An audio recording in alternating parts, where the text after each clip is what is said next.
আসসালামু আলাইকুম, সবাইকে স্বাগত জানাচ্ছি অ্যাডভোকেট ইশতিয়াক আহমেদ। আজকে যে বিষয়টি নিয়ে আলোচনা করছি তা হচ্ছে মিস কেস বলতে কি বোঝায়। যে সকল মামলা দরখাস্ত দাখিলের মাধ্যমে ফাইল করা হয় তাকে মিস কেস বা বিবিধ মামলা বা ছানি মামলা বলে। যেমন নামজারি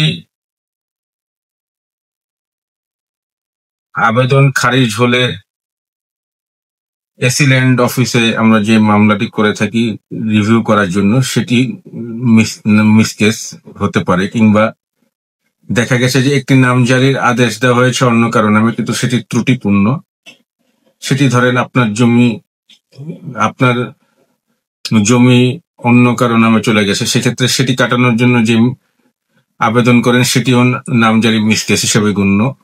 এছাড়া দেখা যাচ্ছে যে অনেক সময় বিজ্ঞ আদালতে কোনো মামলার যদি জাজমেন্ট দিয়ে দেওয়া হয়, সেই রায় প্রদানকারী আদালতে যখন পুনর্বিবেচনার জন্য আবেদন করা হয়, যেমন একতরফা ডিক্রি রদ্রহিতের জন্য অর্ডার 9 রুল 13 অথবা 13A তে যে দরখাস্ত দেওয়া হয়, এটিও এক ধরনের মিস কেস। আজকের আলোচনা এতটুকু। আপনাদের সুস্থতা কামনা করে আমি বিদায় নিচ্ছি। আল্লাহ হাফেজ।